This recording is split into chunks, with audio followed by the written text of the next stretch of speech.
Bismillahirrahmanirrahim. Assalamualaikum warahmatullahi wabarakatuh.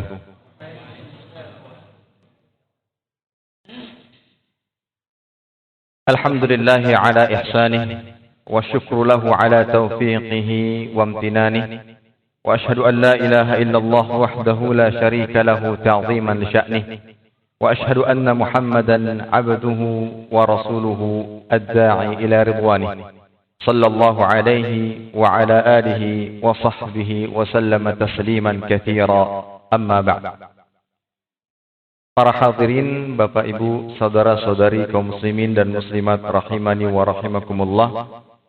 Alhamdulillah, senantiasa kita panjatkan rasa syukur kepada Allah Ta'ala atas segala limpahan nikmat dan karunia yang Allah berikan kepada kita, sehingga pada kesempatan ini dan sampai saat ini juga alhamdulillah Allah berikan kita kemudahan dan taufik untuk terus bisa menjalankan kewajiban-kewajiban sebagai seorang hamba.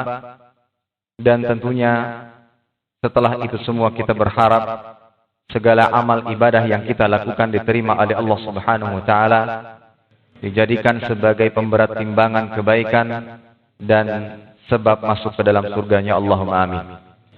Salawat dan salam senantiasa selalu kita haturkan kepada junjungan kita, suri tauladan kita, yaitu Nabi Muhammad sallallahu alaihi wasallam beserta kerabat beliau, para sahabat dan orang-orang yang senantiasa terus-menerus berada di jalannya sampai hari kiamat kelak. Para hadirin sekalian, Bapak Ibu, saudara-saudari kaum muslimin dan muslimat rahimani wa rahimakumullah, kembali kita bersama-sama mempelajari, mengkaji kitab yang ditulis oleh Imam Yahya bin Syaraf yang memiliki kunyah Abu Zakaria dan lebih dikenal dengan Imam An-Nawawi rahimahullah ta'ala, yaitu kitab Al-Arba'in An-Nawawiyah. Dan pada pertemuan ini insyaallah kita akan membahas hadis yang kedua dalam kitab ini, hadis tentang pokok-pokok Islam. Dan ada pula di antara sebagian ulama yang menyebutnya sebagai hadis Jibril alaihi salam. Baik, kita bacakan redaksi hadisnya. An Umar radhiyallahu anhu أيضا قال بينما نحن جلوس عند رسول الله صلى الله عليه وسلم ذات يوم إذ طلع علينا رجل شديد بياض الثياب شديد سواد الشعر لا يرى عليه أثر السفر ولا يعرفه منا أحد حتى جلس إلى النبي صلى الله عليه وسلم فأسند ركبتيه إلى ركبتيه ووضع كفيه على فخذيه وقال يا محمد أخبرني عن الإسلام.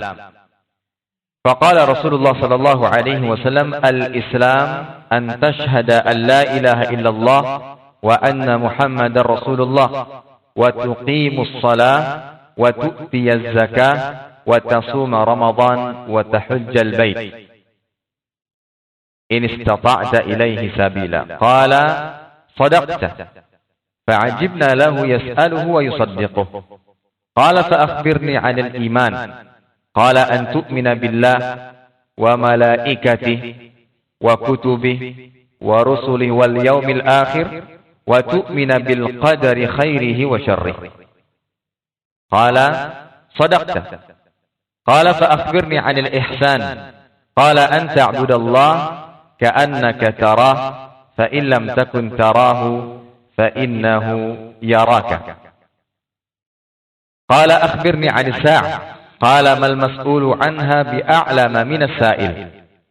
قال فأخبرني عن أماراتها. قال أن تلد الأمة ربتها وأن ترى الحفاة العراة العالة رعاء الشاء يتطاولون في البنيان. ثم انطلق فلبثت مليا ثم قال يا عمر أتدري من السائل؟ قلت الله ورسوله أعلم. قال فإنه جبريل آتاكم يعلمكم دينكم. Rawahu Muslim. Hadisnya cukup panjang. Mudah-mudahan kita diberikan kesabaran dan keteguhan untuk bisa mempelajari dan mengamalkannya. Allahumma amin. Kita bacakan terjemahannya dari Umar radhiyallahu anhu aidan juga. Ini menunjukkan bahwa hadis sebelumnya juga diriwayatkan oleh Umar radhiyallahu anhu. Ia berkata, suatu hari ketika kami duduk di dekat Rasulullah sallallahu alaihi wasallam, yaitu dalam keadaan bermajlis, datang seorang laki-laki yang mengenakan baju yang sangat putih dan rambut yang sangat hitam. Tidak tampak padanya bekas perjalanan jauh atau safar, dan tidak ada seorang pun di antara kami yang mengenalnya.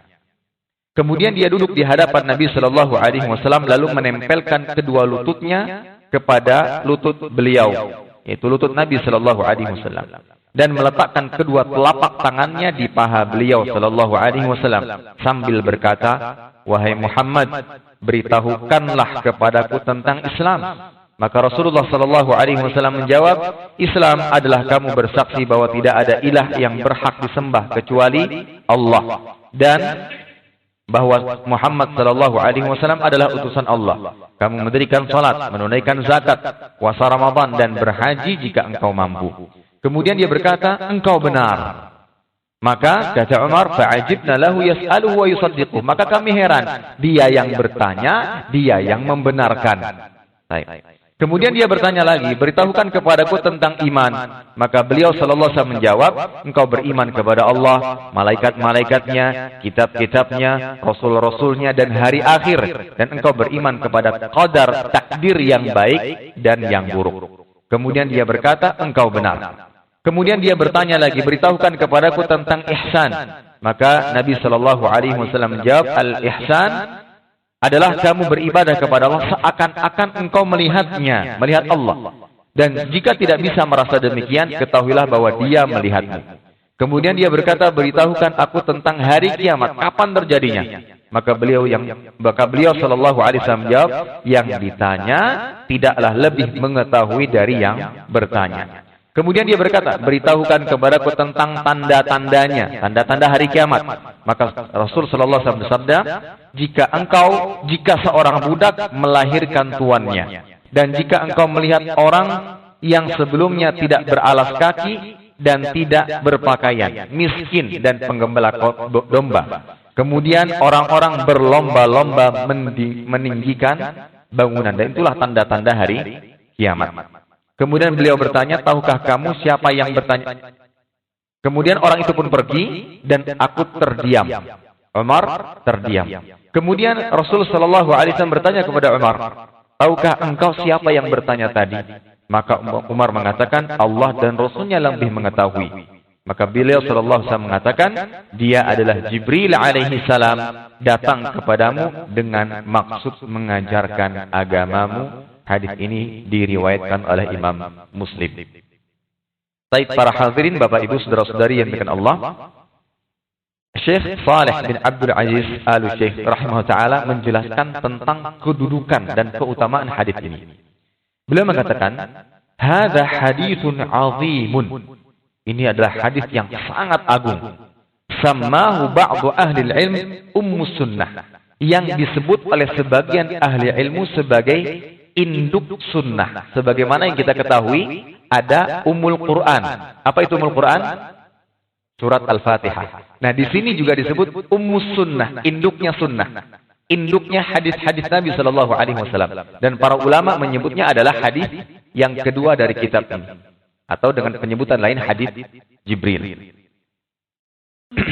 Lianna jami'a sunnah ta'udu ilaih, karena kebanyakan perkara-perkara yang disebutkan dalam hadis-hadis Nabi Shallallahu Alaihi Wasallam itu kembali porosnya, pokoknya kepada hadis ini. Itulah sebab kenapa hadis ini disebut sebagai Ummus Sunnah. Di dalamnya terdapat penjelasan tentang akidah, dan akidah itu mabniyah ala arkanil imani sittah. Dan akidah yang dimaksud terdapat dan tertulis pada rukun iman. Rukun iman. Ini pembahasan tentang akidah. Wa fihi bayanu syariah. Dan di dalamnya juga terdapat penjelasan tentang syariat-syariat Islam. Dan ini masuk dalam rukun Islam. Ya, rukun Islam. Wa fihi dzikrul ghaibiyat wal amarat, dan di dalamnya juga terdapat penjelasan tentang perkara-perkara yang gaib, tanda-tanda hari kiamat. Di dalamnya juga terdapat adab-adab, bagaimana adab seorang guru terhadap murid-murid terhadap gurunya, dan yang semisalnya. Ini penjelasan beliau yang menunjukkan bahwa hadis ini hadis yang sangat agung. Bagi seorang talibul ilmi, seorang pelajar, seorang muslim, hendaknya dia mempelajari hadis ini dengan baik, kemudian berusaha untuk mengamalkannya, dan mudah-mudahan kita diberikan kemudahan untuk mempelajari dan mengamalkannya. Allahumma amin. Baik, yang berikutnya, setelah kita mengetahui keagungan dan kedudukan yang tinggi dari hadis ini, kita pelajari kandungan-kandungan hadis. Yang pertama, kandungan hadis yang pertama, hadis ini menunjukkan pentingnya majelis ilmu. Hadis ini menunjukkan pentingnya majelis ilmu. Dan itu bisa kita ambil, bisa kita dapat dari perkataan Umar bin Khattab, yang mana beliau mengatakan, "Bainama nahnu julusun 'inda Rasulillah sallallahu alaihi wasallam dzata yaumin." Suatu ketika kami, maksudnya di sini adalah para sahabat, duduk di dekat Nabi sallallahu alaihi wasallam. Dalam rangka apa? Bermajlis. Ingin mendengarkan sabda-sabda dan hadis-hadis dari Nabi sallallahu alaihi wasallam. Ingin mendapatkan ilmu, ingin mendapatkan nasihat, ingin mendapatkan wejangan yang bisa menambah keimanan. Nah, dari sini kita ambil pelajaran bahwa namanya bermajlis ilmu itu perkara yang sangat penting, yang tidak boleh luput dari hidup seorang hamba. Dalam artian kita harus bermajlis. Kita harus duduk di majlis ilmu, mempelajari ayat-ayat Allah Ta'ala dan hadis-hadis Nabi Sallallahu Alaihi Wasallam. Seperti yang kita lakukan saat ini. Dan mudah-mudahan ini terus istiqamah. Sampai kapan? Sampai habis. Sampai kita meninggal dunia. Dan itulah batasan terakhir kita belajar. Salah seorang imam pernah ditanya, ila mata ma'al mahbarah. Wahai imam, sampai kapan engkau selalu bersama pena, tinta? Ini kinayah, kiasan yang menunjukkan beliau terus belajar. Kata beliau, ma'al mahbarati ilal maqbarah. Saya akan bersama tinta ini sampai ke liang lahat, sampai ke kuburan. Dan itulah batas terakhir kita belajar duduk di majelis ilmu. Karena melihat pentingnya, besarnya keutamaan dalam majelis ilmu. Sebagaimana yang pernah kita sampaikan dulu, bahwa menuntut ilmu itu adalah salah satu cara agar perjalanan kita menuju surga dimudahkan oleh Allah Subhanahu wa taala. Siapa yang tidak ingin masuk surga? Semua ingin masuk surga. Dan salah satu cara yang memudahkan langkah dan jalan kita menuju surga adalah duduk di majelis ilmu. Tidak lama. Terkadang kita betah duduk di depan laptop, depan komputer, kerja, mengerjakan ini dan ini dan ini dan ini. Betah kita. Sampai lupa makan dan minum. Kenapa kok kita enggan, malas duduk di majelis ilmu barang waktu dari ba'da maghrib sampai azan isya? Banyak yang malas. Banyak yang belum tergerak hatinya. Maka bersyukurlah kita pada hari ini masih Allah Ta'ala berikan taufik dan petunjuk untuk bisa duduk di majelis ilmu. Dan ilmu, para hadirin sekalian, sebagaimana dikatakan Mu'adz bin Jabal, al-ilmu imamul amal wal amalu tabi'u. Ilmu itu imamnya amal. Namanya imam itu apa? Diikuti, dicontoh. Nah, dalam beramal kita harus mendahulukan ilmu sebelum beramal. Mau sholat, bekali ilmu. Mau baca Quran, bekali dengan ilmu dulu. Mau masuk Ramadan, dan mudah-mudahan kita diberikan kesempatan untuk berjumpa dengan bulan Ramadan tahun ini, kita perlu ilmu. Semuanya perlu ilmu. Melihat pentingnya ilmu, Imam Ahmad bin Hanbal mengatakan, "An-nas ilal ilmi ahwaju minhum ila ta'am wa syarab." Manusia terhadap ilmu itu lebih membutuhkan daripada makan dan minum. Jadi ilmu itu lebih dibutuhkan daripada makan dan minum. Apa alasannya? Li'anna ar-rajula yahtaju ila at-ta'am wa syarab fil yaumi marra aw marratain. Seseorang perlu kepada makan dan minum dalam satu hari itu berapa kali? 2 atau 3. Tapi kebutuhan seseorang terhadap ilmu ada di anfasihi, sebanyak tarikan nafasnya. Kalau seandainya kita, dan setiap hari kita beraktivitas, setiap hari kita melakukan kegiatan.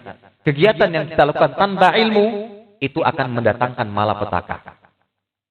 Anak kendaraan kita perlu ilmu.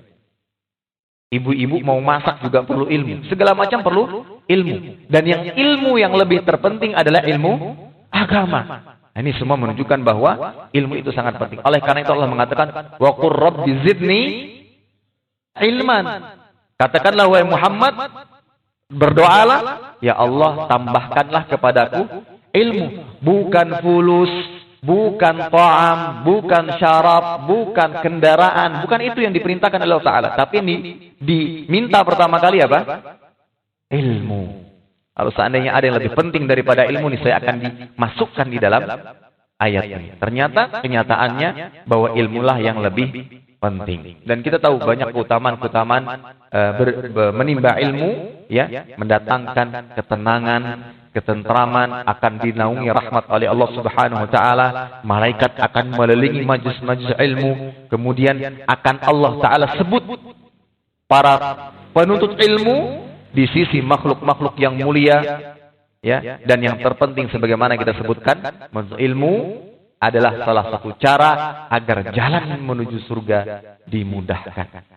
Maka yang saat ini diberikan kemudahan, taufik oleh Allah Ta'ala untuk bisa rutin duduk di majlis ilmu, mengkaji ayat-ayat Allah, hadis-hadis Nabi SAW, banyak-banyak bersyukur.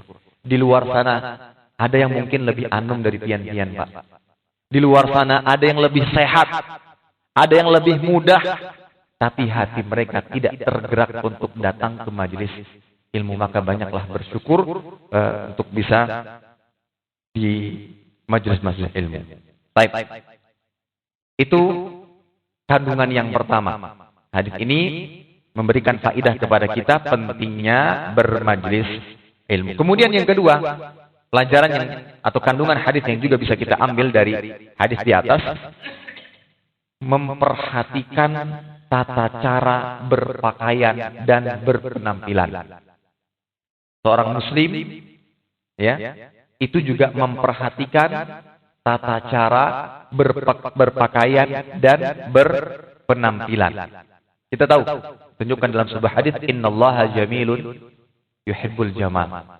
Sesungguhnya Allah Subhanahu wa taala indah dan menyukai keindahan. Ya. Maka hadis ini juga mengisyaratkan, mengajarkan kita untuk memperhatikan penampilan kita. Selama dia tidak keluar dari koridor syariat agama, maka diperbolehkan. Dan al-aslu fil libas itu mubah. Hukum asal dalam berpakaian itu boleh. Sampai ada batasan, ada aturan yang melarangnya. Ketika dilarang, baru tidak boleh digunakan. Tapi selama tidak ada larangan, maka diperbolehkan. Dan kita dalam berpakaian harus memperhatikan kerapian, harus memperhatikan kebersihan. Dan lihat bagaimana yang dicontohkan oleh malaikat Jibril alaihi salam tadi. Bagaimana keadaan beliau saat datang? Menggunakan pakaian warna putih, bersih. Bukan berarti juga harus warna putih terus, ya. Tapi ini menunjukkan bahwa putih itu lebih terlihat kebersihannya. Ketika para sahabat mengatakan syadidu bayawus siyab, putihnya tuh syadid, putih banget. Lihat bagaimana kebersihan dan kerapian beliau. Ya. Kemudian la yura alaihi atharus safar, dalam keadaan yang sangat rapi. Jadi keadaan malaikat Jibril alaihissalam ketika bermajlis itu bersih, rapi. Ya. Itulah yang diajarkan dalam Islam dalam berpakaian. Apalagi ketika kita ingin menghadiri majelis ilmu, ingin ke masjid, sholat berjamaah. Untuk laki-laki berpakaian yang rapi, yang bersih, ditambah lagi dengan minyak wangi. Dan Nabi SAW suka berminyak wangi, yang membuat orang-orang yang di sekitarnya pun merasa nyaman. Dan ini salah satu menunjukkan bagaimana kita mengagungkan rumah-rumah Allah Subhanahu wa taala. Baik. Kemudian ada salah satu faidah yang menarik atau yang tersirat di dalam cerita dari Umar bin Khattab radhiyallahu taala anhu sebelum masuk kepada tanya jawab antara malaikat Jibril dengan Nabi sallallahu alaihi wasallam, yaitu dalam perkataannya la ya'rifuhu minna ahad. Ini ada orang datang Tidak satu pun yang mengenalnya, tapi berpakaian rapi, bersih, dan dia bukan dari penduduk sekitar. Apa faidah yang tersirat dalam hal ini? Faidah tersiratnya adalah para sahabat saling mengenal satu sama lain. Sehingga ketika ada pendatang baru mereka tahu, ini pendatang baru. Maka dari sini kita mengambil sebuah pelajaran untuk menjalin ukhuwah yang baik antar sesama. Apalagi ini antara jamaah tetap Masjid Ar-Ridha. Yang setiap hari ketemu ketika sholat berjamaah. Yang setiap hari ketemu ketika bermajelis ilmu. Maka harus saling kenal satu sama lain. Maka di antara faidah-faidah yang ditemukan ketika beliau tidak hadir, maka yang lain pun akan mencari bagaimana kabar. Oh ternyata sakit. Ayo kita setelah sholat berjamaah kita sama-sama menjenguk beliau. Kita berikan dukungan, kita berikan bantuan, lihat indahnya. Ini di antara sisi-sisi kebaikan di balik menjalankan syariat Islam, yaitu sholat berjamaah, hadir di majelis ilmu, saling mengenal satu sama lain. Ini di antara faedah tersirat yang disebutkan. Ini menunjukkan para sahabat satu dengan yang saling mengenal. Nah, sehingga ketika ada yang asing, orang baru, mereka tahu ini orang baru, bukan dari antara, bukan penduduk setempat. Ya. Nah, ini para hadirin sekalian yang Allah Subhanahu wa ta'ala. Dan juga di antara kandungan yang lain yang bisa kita ambil yaitu beradab ketika bermajlis. Dan inilah yang dicontohkan oleh Malaikat Jibril alaihi salam, yang mana sebagian riwayat menyebutkan bahwa kala itu beliau menyerupai manusia, dan manusia yang dimaksud adalah salah seorang sahabat yang bernama Dihyah Al-Kalbi sebagaimana disebutkan dalam sebuah riwayat.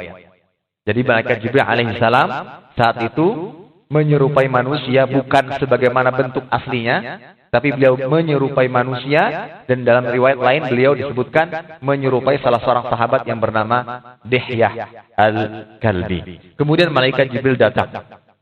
Ketika beliau dalam keadaan tersebut dan para sahabat terheran-heran dengan kedatangan beliau, beliau menyontohkan bahwa beliau datang dengan keadaan yang maksimal, pakaian yang rapi. Ini salah satu adab dalam bermajelis. Berpakaian yang rapi, bersih, ditambah lagi dengan menggunakan minyak wangi. Kemudian fa'asnada rukbatayhi ila rukbatayhi.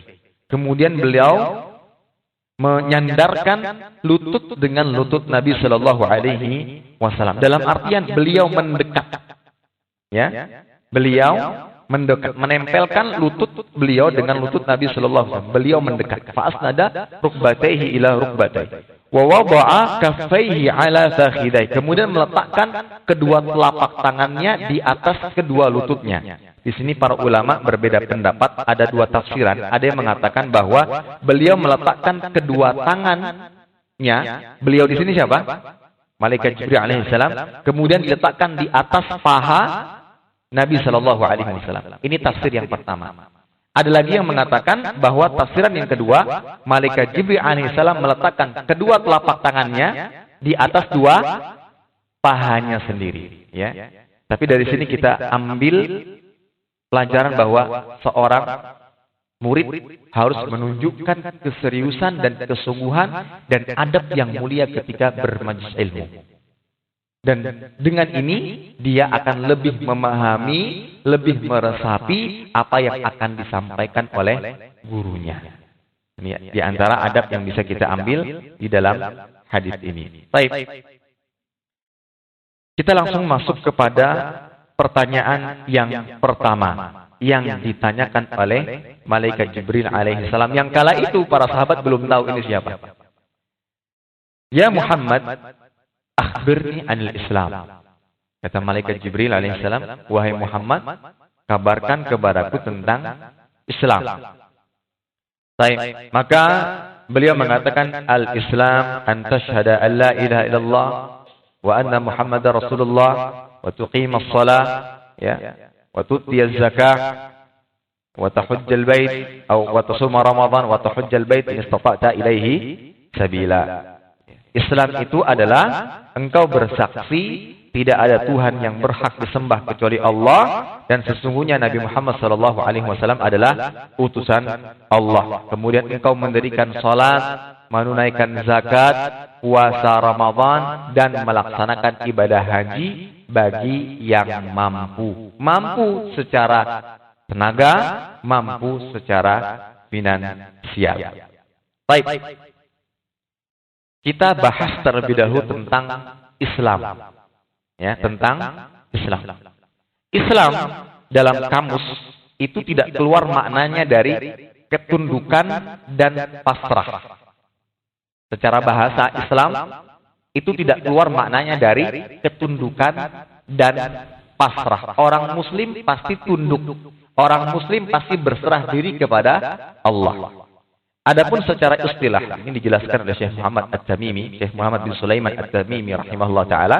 Al-Islamu huwal istislamu lillah bitauhid wal inqiyadu lahu bitta'ah wal bara'atu minasyirki wa ahli.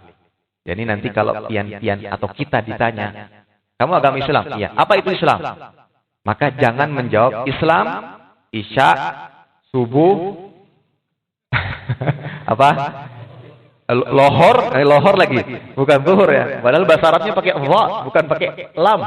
Zuhur, asar, maghrib. Nah, jangan lagi ada yang menjawab dengan jawaban tersebut. Islam itu apa?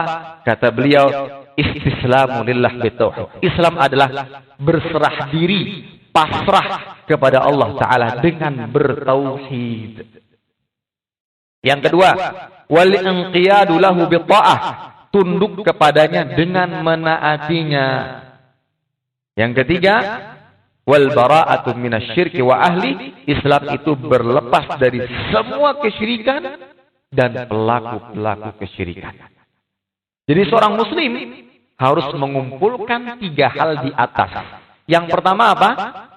Berserah diri kepada Allah dengan mentauhidkannya, mengesahkannya. Hanya Allah Ta'ala yang Maha Esa, yang pantas dan berhak untuk diibadahi. Yang kedua, tunduk kepada Allah dengan apa? Dengan taat, menjalankan perintah. Ada perintah kita kerjakan, ada larangan kita tinggalkan. Dan Allah Ta'ala karena sayang dengan kita, Allah tambahkan, kerjakan perintah sesuai dengan kemampuan. Lihat bagaimana besarnya, luasnya kasih Allah Ta'ala. Kalau menjalankan perintah dihubungkan dengan kemampuan kita. Kemudian yang ketiga, wal bara'ah, berlepas diri dari kesyirikan dan para pelakunya. Kita nggak boleh sama sekali ikut-ikut ritual-ritual kesyirikan. Ya, ritual-ritual kesyirikan, menyembah kepada selain Allah, mempersembahkan sesuatu kepada selain Allah dalam bentuk pengagungan seperti menyembelih untuk selain Allah, nggak boleh. Menyembelih untuk selain Allah tidak boleh. Bahkan ini bisa menjadi sebab seseorang dimasukkan ke dalam neraka jahanam. Disebutkan dalam sebuah hadis. Ada sebagian ulama mengatakan hadisnya mauquf kepada salah seorang sahabat. Namun ada mengatakan yang lainnya ini bisa dijadikan sebagai hujjah. Diceritakan ada 2 orang yang ingin melewati sebuah perkampungan. Kemudian penghuni kampung tersebut mengatakan tidak ada yang boleh lewat kampung ini kecuali dia telah mempersembahkan sesuatu untuk sesembahan kami. Tentunya itu berhala. Maka ditanyakan kepada yang pertama, qarib, persembahkan sesuatu. Ma indi syai'u qarib. Jawabannya apa? Aku tidak memiliki sesuatu untuk dipersembahkan.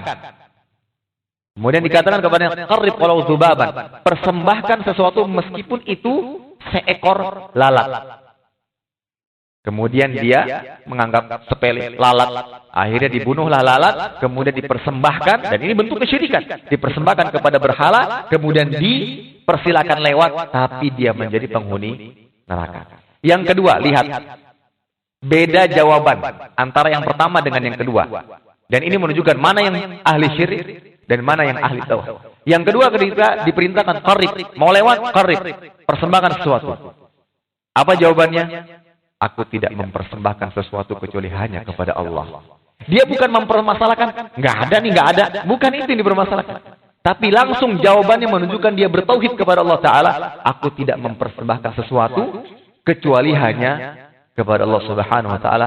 Fadarabu unuqahu, kemudian dipenggallah lehernya, tapi dia menjadi penghuni surga. Maka inilah orang yang muslim, bertauhid. Yang kemudian, yang kedua, Dan apa? Untuk bertauhid ini diperintahkan dalam agama. Allah Ta'ala mengatakan, wa ma umiru illa liya'budullah. Ya, wa ma umiru illa liya'budu ilaha wahida la ilaha illa hu subhanahu amma yusyrikun. Dalam surah At-Taubah ayat 31. Tidaklah mereka diperintahkan kecuali. Dan di sini ada kaidah bahasa Arab, dan ini menunjukkan keindahan bahasa Arab. Ketika diawali dengan kata penafian, tidaklah mereka diperintahkan. Tapi setelahnya diikuti dengan pengecualian. Ini menunjukkan penekanan yang sangat tegas. Tidaklah mereka diperintahkan kecuali untuk beribadah hanya kepada Tuhan yang Esa, yaitu Allah Subhanahu wa Ta'ala. Ini dalil menunjukkan kita wajib bertauhid. Kemudian yang kedua apa? Taat. Ya, taat. Allah Ta'ala mengatakan, ya ayyuhalladzina amanu ati'ullah wa ati'ur rasul. Wahai orang-orang yang beriman, taatlah kalian kepada Allah dan Rasulnya sallallahu alaihi wasallam. Dan yang ketiga, berlepas diri dari kesyirikan dan pelakunya. Tidak disebut seorang muslim ketika dia belum berlepas dari kesyirikan dan pelakunya. Contoh, ngakunya bertauhid. Dari kesehariannya dia ibadah, sholat jamaah, iya. Puasa, iya. Tetapi tidak berlepas diri dari kesyirikan. Dalam artian, dia juga ikut-ikutan melakukan perayaan-perayaan, ritual-ritual kesyirikan. Maka dinafikan keislamannya. Islamnya tadi itu hanya sebatas pengakuan. Seorang muslim itu harus mengumpulkan 3 hal di atas. Bertauhid kepada Allah Ta'ala. Dan ini tidak bisa dipisah. 3 hal yang menempel. Harus ada. Mentauhidkan Allah, mengesahkan Allah. Dan mengesahkan Allah itu agar lebih jelas. Sebagaimana pernah kita sampaikan. Mengesahkan Allah itu yang pertama. Mengesahkan Allah pada rububiyah Allah. Ini adalah menunjukkan kehususan Allah Subhanahu wa Ta'ala. Mengesahkan Allah, Allah yang maha menghidupkan, Allah yang maha mematikan, Allah yang maha memberi rizki. Sehingga kita tidak akan minta rizki dari atasan kita, dari pimpinan kita, karena kita yakin rizki dari Allah. Sehingga kita akan tidak pernah diperbudak dengan dunia. Kenapa? Kita yakin rizki dari Allah.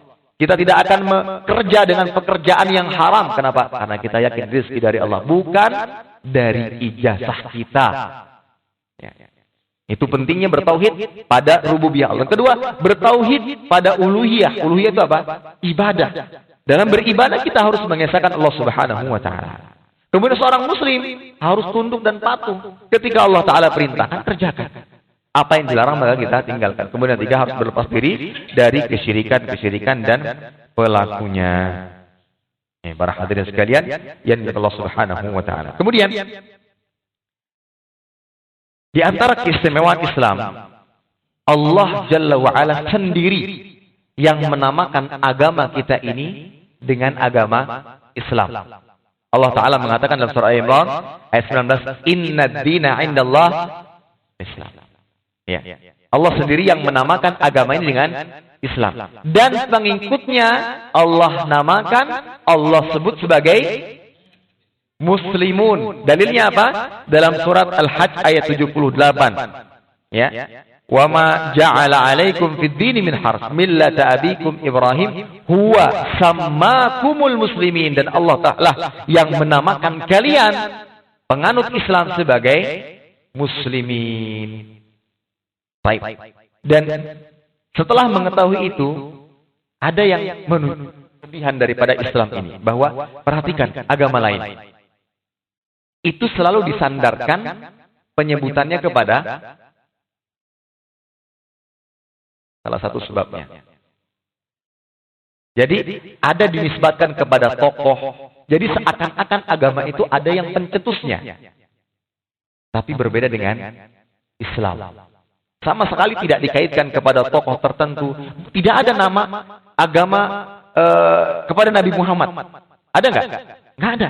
Ini menunjukkan bahwa ini agama bukan buatan Nabi Muhammad SAW. Tapi memang ini adalah agama Allah. Allah yang membuatnya.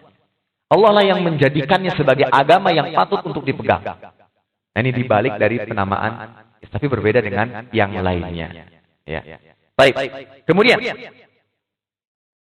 makna Islam itu ada dua. Makna Islam itu ada dua.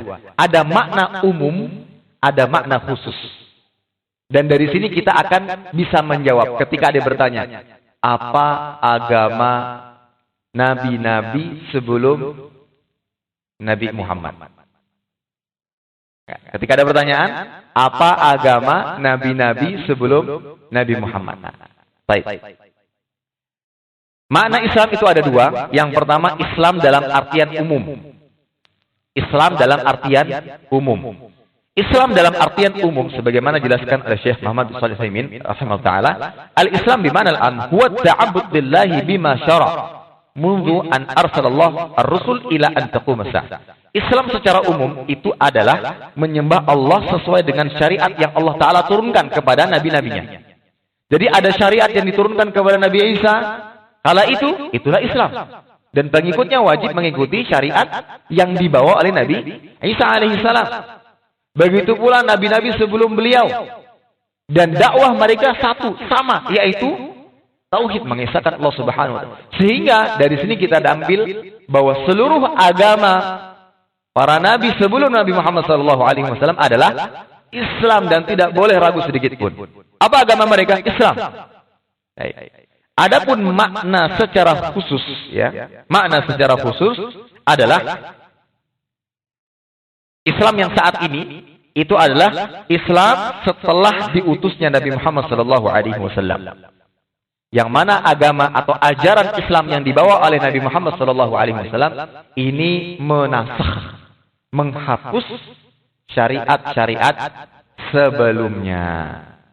Syariat Nabi Isa dan nabi-nabi sebelumnya, maka dihapus dengan diutusnya Nabi Muhammad sallallahu alaihi wasallam. Disebutkan dalam sebuah kisah diriwayatkan Imam An-Nasa'i, suatu ketika Umar bin Khattab ini membaca-baca kitab Taurat. Buka lembaran kitab Taurat. Maka Nabi mengatakan, "Amutahawikuna ya Ibn Khattab? Apakah engkau termasuk orang yang sedang bingung? Ini ada Al-Qur'an, tapi kok masih buka Taurat?" Laqad ji'tukum biha baydha naqiyah law kana mustahiyyan wa wattaba'tumuhu wa taraktumuni wa dhalaltum. Sesungguhnya aku ini sudah datang dengan baydha, sesuatu yang sangat jelas, sesuatu yang sangat murni.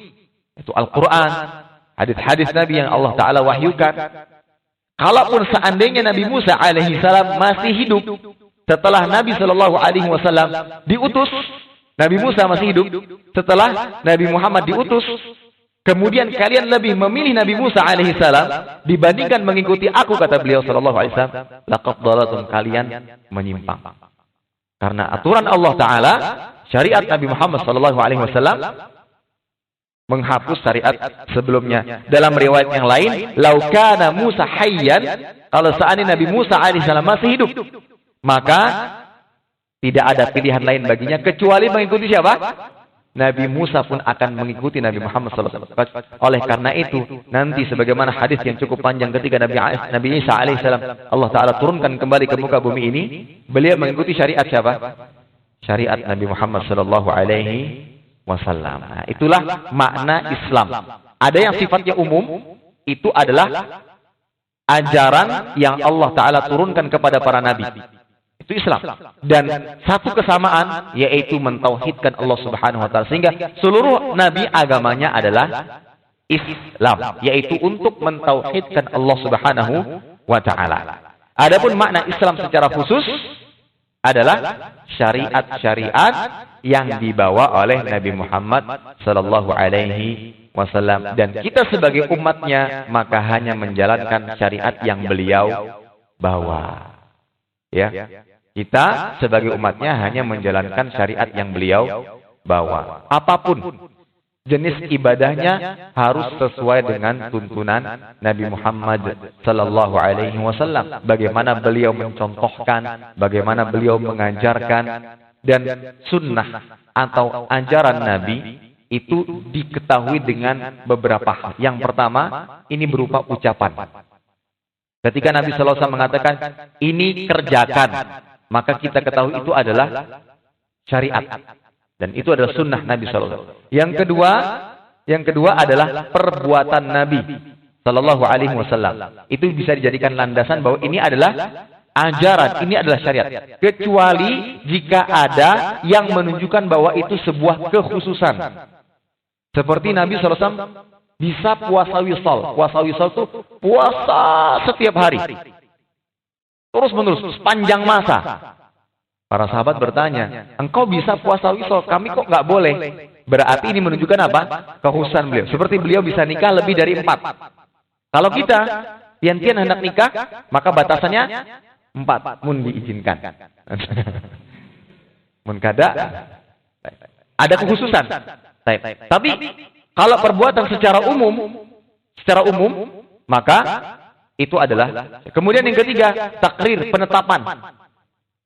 Ya. Nabi Shallallahu Alaihi Wasallam tidak mengatakan, tidak melakukan, tapi ketika ada para sahabat yang melakukan, kemudian ditanyakan kepada Nabi, wahai Nabi, ada sahabat yang gini. Kemudian Nabi menetapkan, iya, itu benar. Maka itu juga sebagai dalil syariat. Contoh, kayak memakan dob. Dob itu binatang seperti biawak, tapi hidup di padang pasir. Nabi nggak mau makan. Ketika dihidangkan, Nabi nggak mau makan. Apakah para sahabat? Karena keimanan mereka bertanya, inikah? Apakah ini haram, wahai Nabi? Tidak. La akuluhu wa la uharrimu. Aku tidak memakannya, tapi aku tidak mengharamkannya. Mungkin ada yang mengatakan sebabnya karena Nabi tidak suka baunya atau yang semisalnya. Itu penetapan. Berarti boleh. Ya, boleh. Ya. Nah, itulah dasar-dasar pendalilan syariat. Ada lagi yang mengatakan, ketika ditemukan dalam sebuah hadisnya sahih, kemudian ada perkataan sahabat, kunna nu'maru. Sahabat mengatakan, ini hadis yang sahih, misalkan riwayat Bukhari dan Muslim, dan Nabi mengatakan, kunna nu'maru, kami diperintahkan. Kira-kira, siapa memerintahkan? Nabi Muhammad SAW, dan ini juga menunjukkan bahwa ini bisa jadikan sebagai landasan. Intinya, para hadirin sekalian, subhanahu wa ta'ala, sebagai umat Nabi Muhammad SAW harus menjalankan syariat. TV-nya mati, jadi kada tahulun kalau udah masuk. Jazakumullah khairan, sudah diingatkan. Untuk rukun Islam, kan yang menjelaskan kita akan jelaskan di pembahasan hadis kelima. Karena ada pembahasan khusus tentang hadis rukun Islam. Mudah-mudahan apa yang disampaikan bermanfaat, kurang lebihnya maaf. Kita tutup dengan doa kafaratul majlis. Subhanakallahumma bihamdika, asyhadu an la ilaha illa anta, astaghfiruka wa atubu ilaik. Wassalamualaikum warahmatullahi wabarakatuh.